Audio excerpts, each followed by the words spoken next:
Okay, so this is a video of my homemade flight simulator yoke and rudder pedals. I got a little bit of a throttle there also that I've started working on.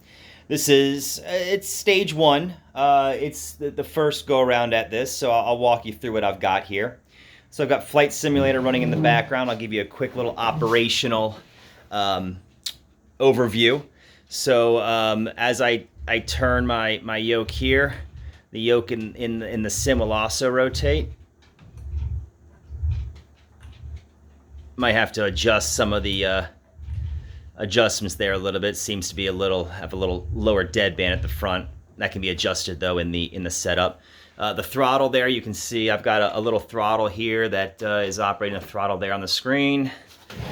And then the rudder pedals down here, operating the rudder pedals, there in the sim. So what I've got here are the yoke I carved out of two pieces of MDF that I glued together. I modified a little pipe flange there on the back and added a set screw so I can adjust where zero is, based on the springs that we'll get to.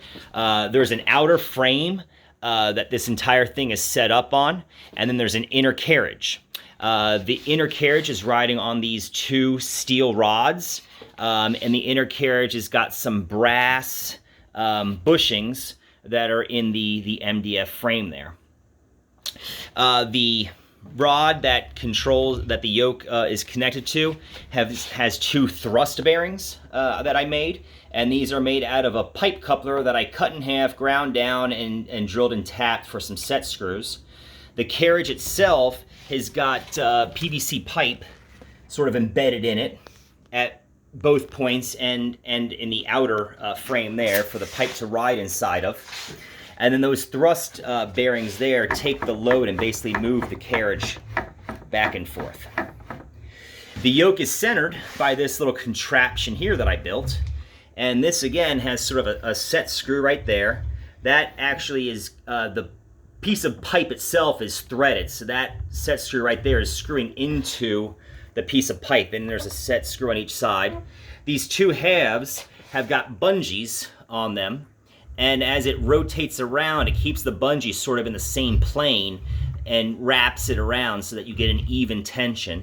The bottom bungees don't really stretch much, and they actually act as a stop to keep it from going any further than that. I thought I'd have to put a mechanical stop in here, but those bottom bungees work really well, and this entire unit was laser cut out and has some dowels pinning it all together to make it nice and thick and nice and sturdy so that it centers the yoke really well. At the back are the gears for our ailerons. And there's a larger gear here that's got, again, some pins going through it. It's got a T-nut down inside it the set screw threads into so that I can adjust, I can loosen this and make sure that my yoke is centered to the throw of the potentiometer. And so the reason for the gearing is because the yoke moves 180 degrees, but the potentiometer moves 270 degrees. So you want to have a gear ratio there so you're using the maximum resolution of the potentiometer. If you're just going 1 for 1, you're going to lose a lot of resolution by not having a gear ratio.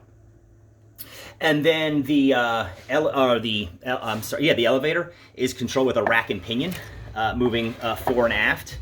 And large gear there, because one of the drawbacks to buying like a Logitech style yoke is that they only have like a 4.5 inch travel for their entire range of motion. And when I researched it, a Cessna's yoke can move 11.5 inches. So I made sure I had full range of motion on the yoke.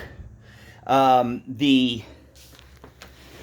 pedals down here operate on some drawer glides that are turned sideways, so they're not really optimal on the bearings, but it's okay. The pedals are kept in opposing operation by this aluminum bar that is sort of cut there and then goes through a pin on each side. And then it is connected to this center pulley that I laser cut out. Again, making sure that the diameter of that pulley accounted for 270 degrees of rotation for the full, fore and aft movement of the pedals. And then I have just this piece of mason's line with some springs that I took out of some pens to provide some tension. And then I can adjust the overall tension there and then zip tie it into place. It does sort of drift a little bit because it's not a gear that's positively engaged. I thought about doing a rack and pinion on one of the pedals.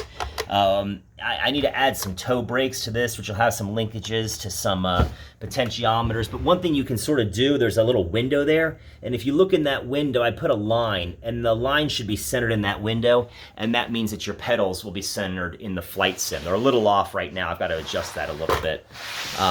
The throttle is just a pretty simple rack and pinion that I did. It's actually some leftover pieces that I had that I just threw it together because a throttle is important when you're trying to land. You really want to be able to adjust the throttle.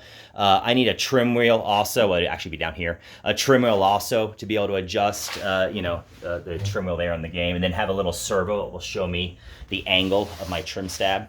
All of this is connected. The potentiometers are a plus 5 volts common and then an analog output that are all going to a little Arduino microcontroller that I have on this test board, pin board, whatever they call it, and that's plugged into the PC. And that's running some code that I found online that basically emulates a joystick, and the inputs can be mapped. And you can change, you have analog inputs or you have the digital inputs, so I can map the avionics switches, the battery switches, all the different switches that you can actuate in the flight simulator. You can do different things with that. I've got a couple of those microcontrollers, so I'll make some more, as I add different components to this and switches and dials and stuff. I'll send and update some more videos so you can take a look what I got. So there we go. I'll see you later.